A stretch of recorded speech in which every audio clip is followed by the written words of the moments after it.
All right, y'all. I am as nervous can be. We'll pray real quick.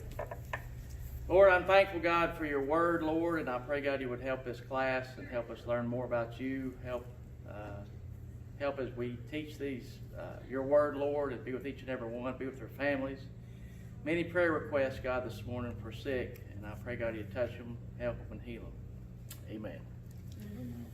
All right, so I'm going to give you a little history. I started feeling kind of a tug that there needed to be a class for young adults. And so, being my wonderful self, I say, hey, preacher, hey, hey, business people meeting, we need a class.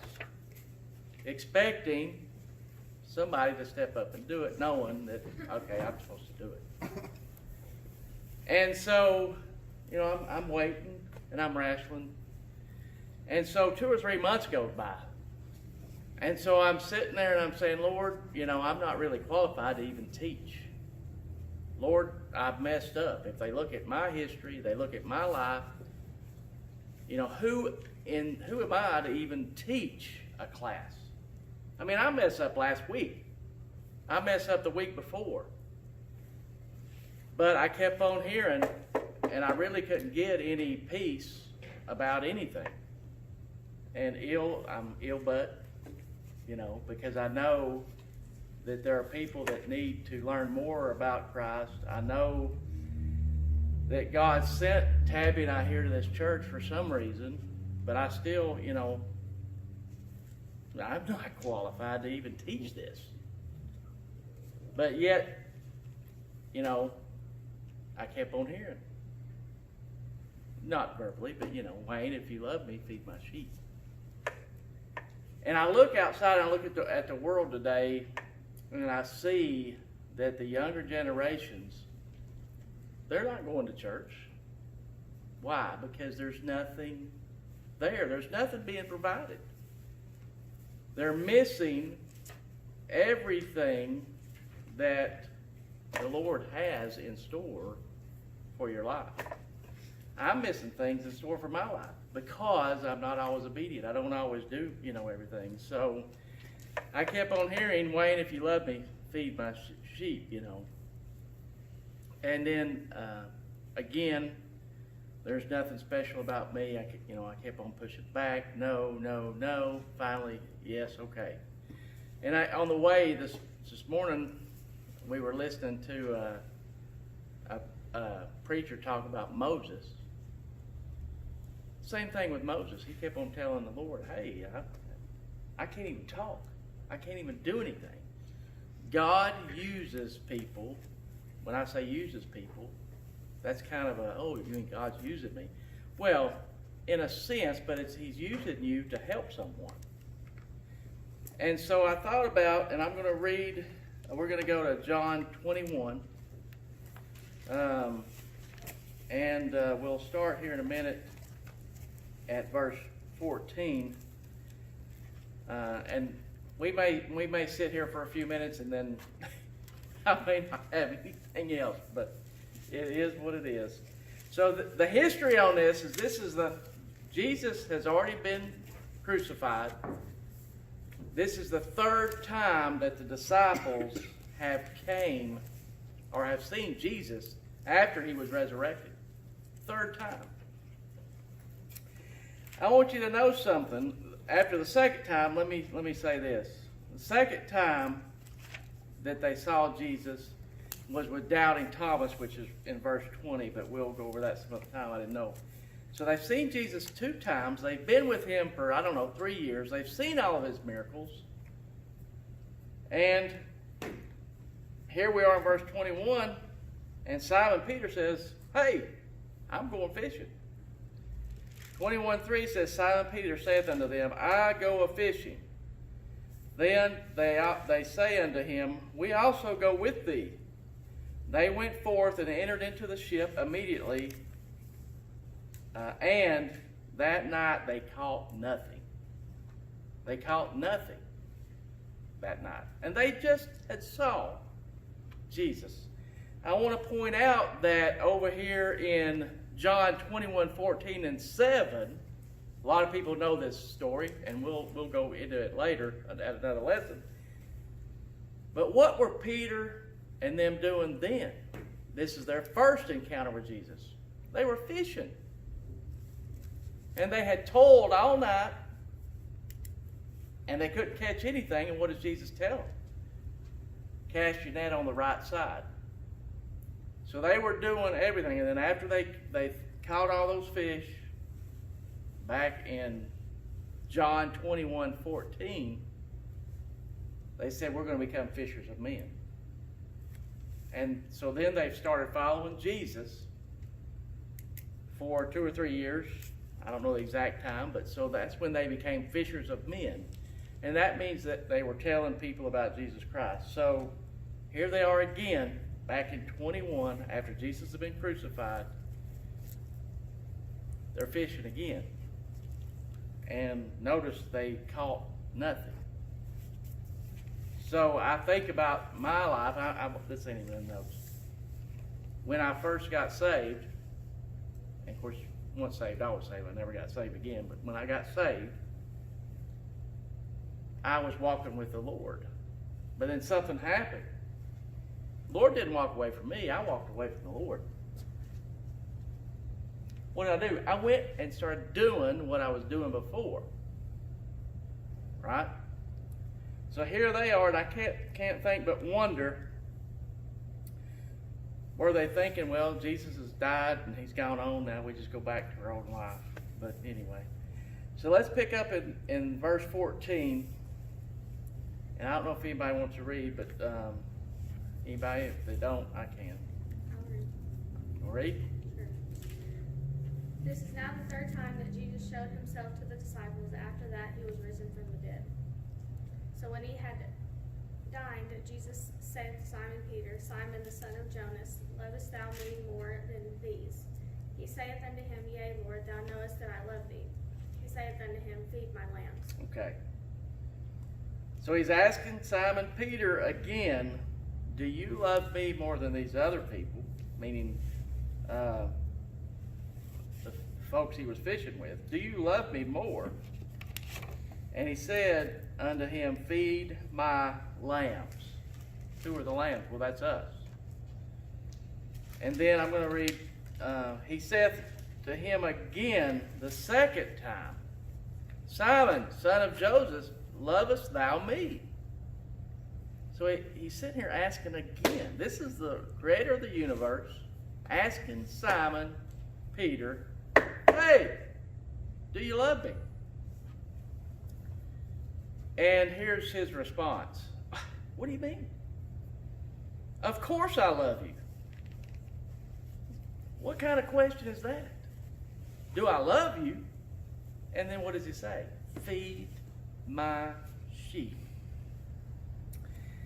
He saith unto him the third time, Simon, son of Jonas, lovest thou me? Y'all get the feeling it's kind of nagging. Jesus is nagging Peter. He is nagging him, right? When I read this, I'm thinking, man, Jesus, you are nagging at this guy. Come on. Peter was upset then. It's like my dad asking me, hey, man, you love me? Well, Dad, yeah, sure. Or my son, Dad, do you love me? Well, yeah, I love you. It's almost an insult. And I know a lot of people don't have fathers, and a lot of people don't have that. I understand that. But in relationship to love, do you love someone? It's like, I can't believe you just asked me that. What are you talking about? You just asked me that.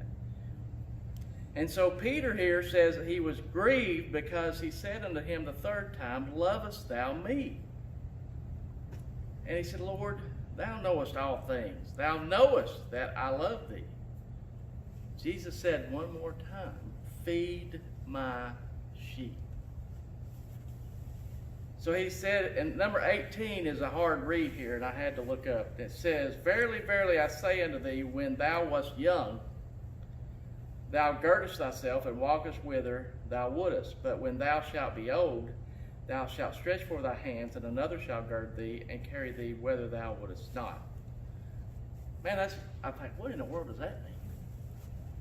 What that means is, now is the time. Because when I get to be an old man, I'm not even going to be able to dress myself. I mean, I'm not even going to be able to do like I do myself. Paul, one of the oldest members of this church, come in here, and he used to do so much. He can't do it now. He barely had the breath to get in here. Still walking, still coming into church. So, when I think about love, I need some feedback here. What does love mean to y'all? Anybody want to say what love means? Putting the person first. Putting that person first. Sacrifice. Anything else?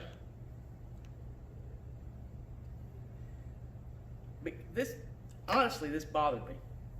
Because I'm thinking, Jesus, are you forcing Peter to feed your sheep? Do y'all kind of get that? I mean, Lord don't really force anybody to do anything. But really, he's making a point. And again, I wrestled with this, and I went out and fed all my goats and all my chickens, and I'm trying to think, Lord, what? I'm done deep into this thing. What do you got here? I'm already head over heels deep into this thing, and I got to thinking, love. What does that really mean? When you love someone, you love what that person stands for.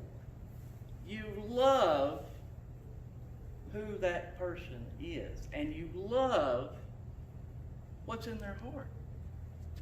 And so I think about that, and I think, well, what do I love about Jesus? It's not always, no, don't do that. No, stop. You're not supposed to do that. You're not supposed to do this. You're not supposed to do that. That's what the world thinks about the Bible and Jesus. But I looked, and I know this, and I looked again in the Bible, and I think about it in Jesus' day. There was major oppressed people. And these people were being told, hey, you're poor. You're not going to heaven. You're obviously not worthy to go to heaven because you don't have enough money. That's what they were being told back then. They were suppressed. They were pushed down. And in today's world, in the United States, I know everybody has money trouble, but man, we're nowhere near Africa. We're not living on dirt floors. And I know there's hard times, and I'm not even saying that. And I know that we struggle, and I know that. But God is there through all of that. And I know a missionary in the Philippines. Actually, he's from there. His name is Dr. No-No. And No-No, if you ever hear him preach, he really puts into perspective our life versus someone who might be in the Philippines, who are sleeping. I mean, it's like Gilligan's Island. Y'all ever seen Gilligan's Island? They got the little swinging thing. Okay, y'all are too young. We know Gilligan's Island. I watched it. But anyway, I'm just saying, and I know people that are hurting. I got a text this morning from Dale, a friend of mine in North Carolina. A friend of theirs, a friend of their kids, I don't know how old, but he's pretty young, shot himself. There are people hurting here in the richest country in the world because we're filling ourselves. What are we filling ourselves with? One of the things that when I was arguing with God that I don't have time, Lord. I've got 3 jobs. I'm doing 3 things. I don't have time, Lord. And the Lord said, when I say said, he didn't really say, hey, Wayne, but what are you doing with that phone? And this is me. I'm not talking about you. I'm talking about me. What are you doing with that phone? how is it a plus in your life? I mean, is it adding to your life, or is it sucking you dry? What about the TV shows? And I'm not saying don't be on the phone, and I'm not saying don't be watching TV. That's not my point. My point is that productive for me? Is that productive for me? And the answer is no. Because I watch TV and I think, man, this is wholesome family entertainment. Now, it just doesn't. And so in the last 2 or 3 weeks, I've been reading more, studying more. I've even played the guitar 3 times. Man, I can strum it. Tabby even said it sounded good. So, but I'm just saying, there's a lot. We get so caught up into looking at things, or I do. Maybe y'all don't. But you're watching everybody's life on Facebook. We are. That's what we're doing. We're watching somebody else's life. And we're in TV. We're watching somebody else's life. And I think a lot of that's not real. It's just not real. And it's not helping. So for me, that's where I'm kind of saying, okay, I need to do more, because I see people hurting. I see that we have a young generation that knows nothing about God. And I know that the young generation now asks, well, is God even relevant? I mean, gee whiz, that's 2,000 years ago. Is God relevant? My answer is yes. And I even got an affirmation in one sense, and I hate it. Because people are sad. And if you watch people drive down the road, they are empty. I mean, it's empty. What? We're all like robots, man. And so I'm just saying that there is way more to life. And what I want to try to do for this class is, who is Jesus? And why am I a Jesus freak? Why am I a Jesus freak? You ever heard that? Oh, you Jesus freak? Jesus lover? You're a Jesus lover. Yeah. But it's not Jesus himself. It is what Jesus came for. He came to help people. He came to pull people out of oppression. He came to fulfill. If you go back to the Garden of Eden, they had fellowship with God, and they walked daily with God, and they talked to him daily. Can you imagine if you guys didn't talk? I mean, if you didn't talk, man, come in, you go to your room, she goes to her room, you're not talking. And so the sin separated us from God. And it also goes back to, does what I do affect other people? Do I make a difference? And I say yes. Are there people who are not saved because I didn't tell them? I hear all the time, I don't know if I can phrase this right, well, the Lord will take care of it. The Lord will do it. Well, if I didn't step up to this class, who would do it? If we don't step up as young people, who's going to tell everybody out there?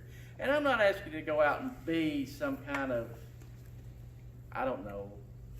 All I'm saying is the way we live our life, we can't be perfect because we're not. That's why Jesus came. But I firmly believe, and I have seen over and over and over, that Jesus Christ can make the difference. And he uses us. He uses us to make that difference. And when I was young, I had a problem with that word too. Use me. Use me. What? What is that? Uses me. You mean an almighty God is using me like a puppet? That's pretty wild if you think about it that way.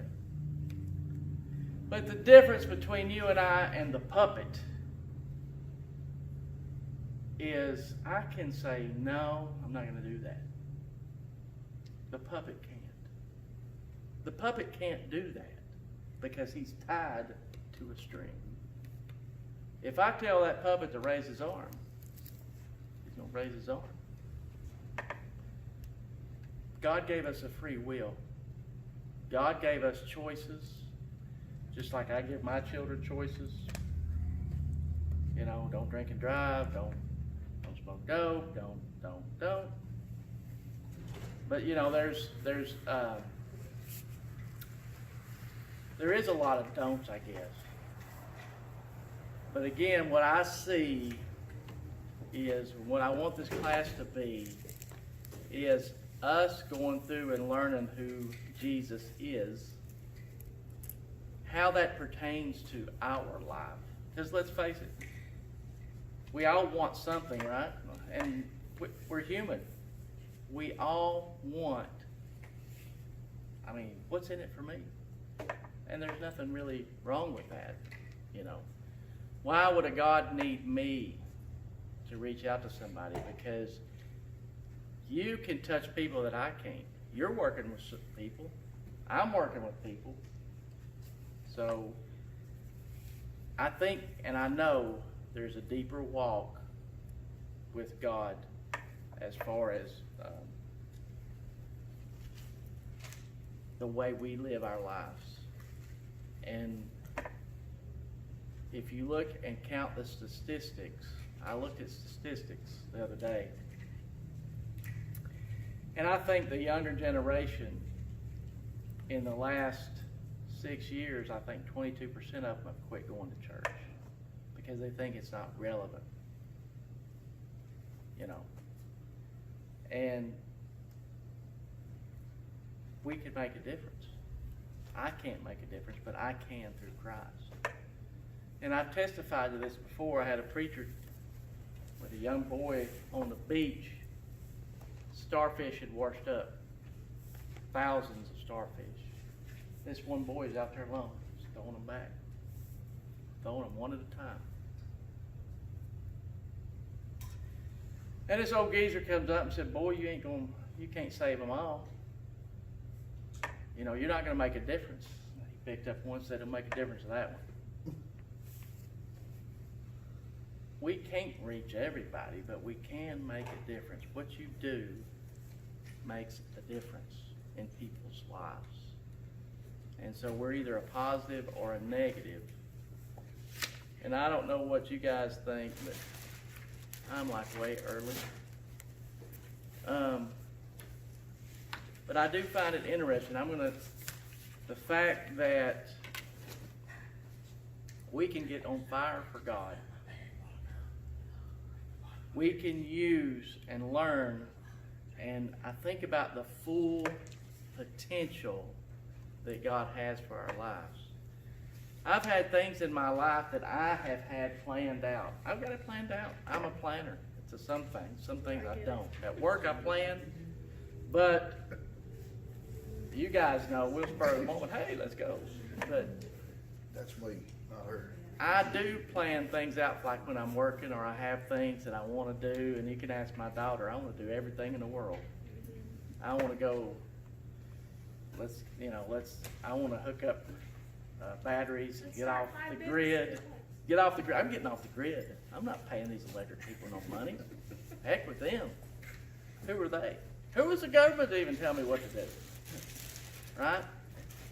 But we have plans. But if we're in tune with God and we listen to what He has for us, I think our life will be better. Well, I know my life is better, especially when I wasn't walking with God and when I am. And again, I hope you guys understand that I am not perfect. I'll mess up today as soon as I walk out of the church or even before. Somehow, some way, I'll mess up. And that's what the world doesn't understand too. Because they think we're hypocrites. We're saying one thing and many of us do another.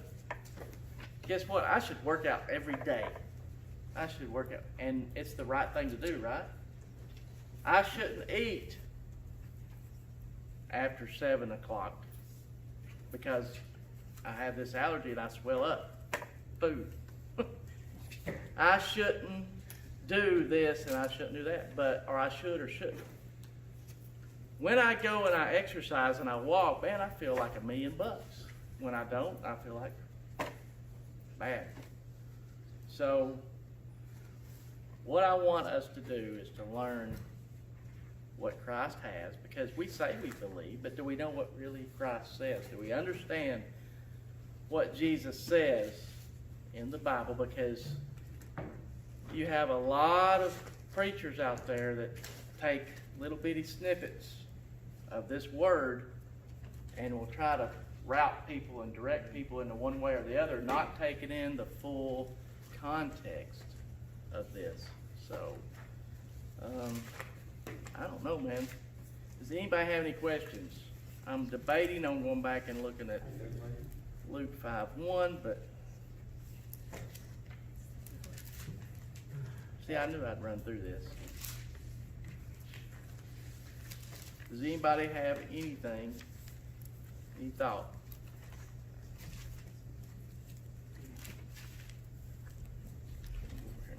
Luke 5:1.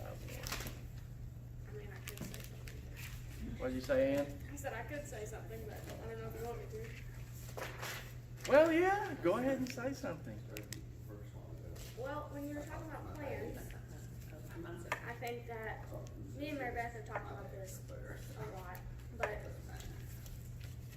me and Mary Beth are what you call fixers, and we love to fix things, and we love to plan everything out. If you even watch Mary Beth play aggravation last night, she plans everything. Oh, I know. She talks it out and plans everything, and if you roll this 6, you can get him out and then get on the rails and go home.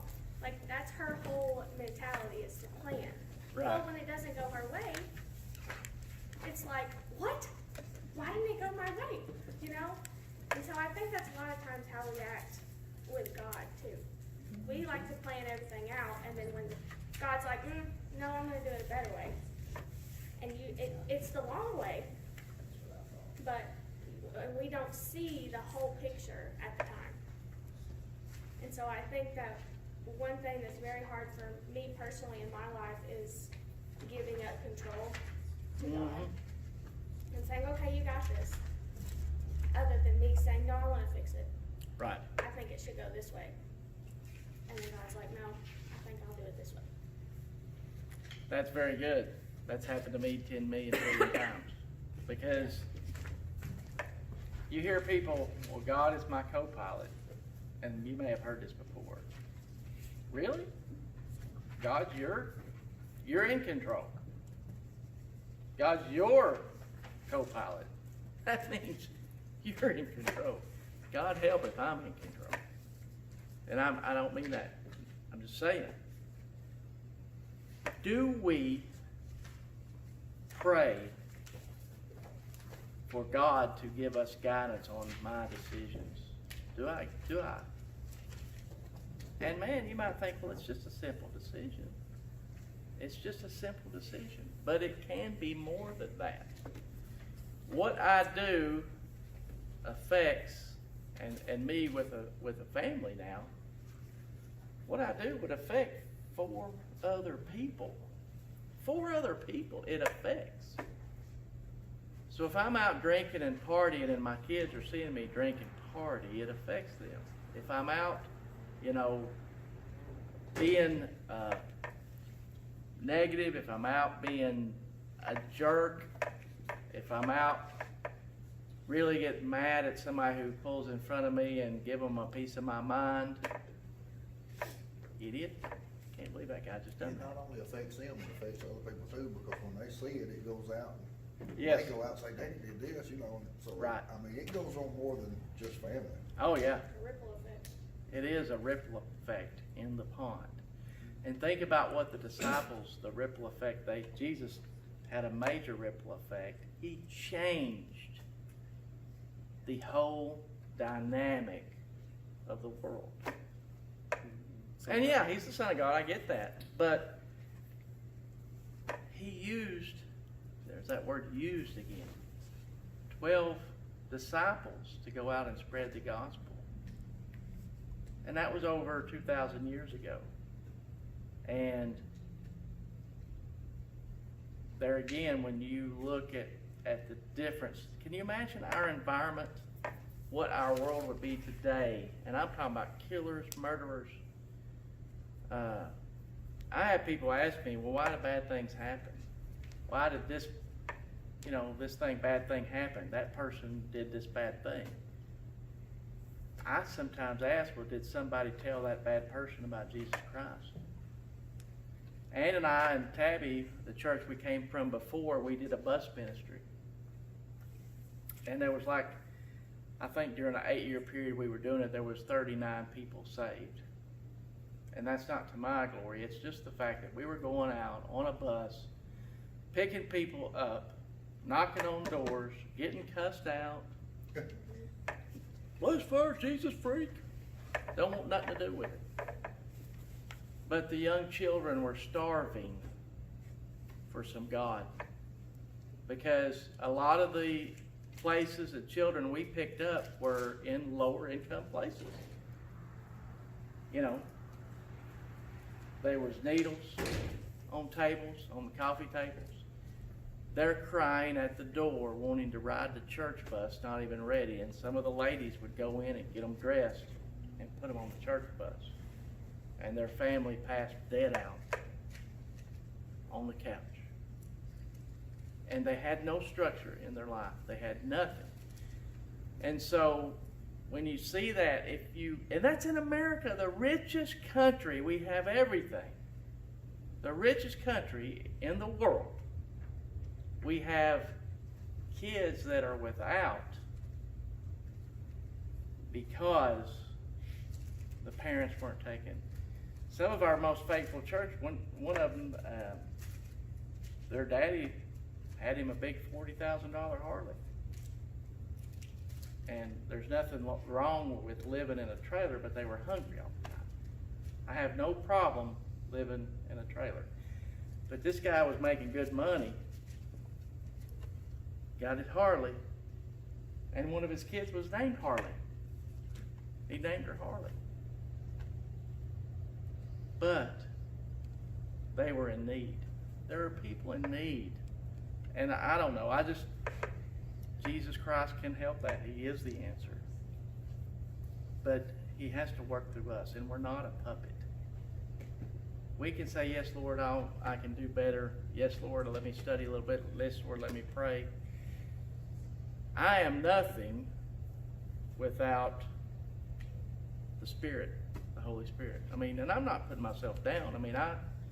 It's amazing to me that here we are in this vast universe, and everybody's looking for life, and everybody's looking for this, and yet we have this here, that we happen to be going around the sun at the exact perfect distance, and the earth going around, and our planet perfectly heated. And just a little shift, we're in a mess. We're in a mess. And there's no way that this just happened. It would be like saying that bench you're sitting on just appeared. That car you go get out and get in just appeared. It was created. That's all I got. So anyway, it's still 15 till, so I don't know. Y'all invite people. I don't know what else. Anybody got anything else?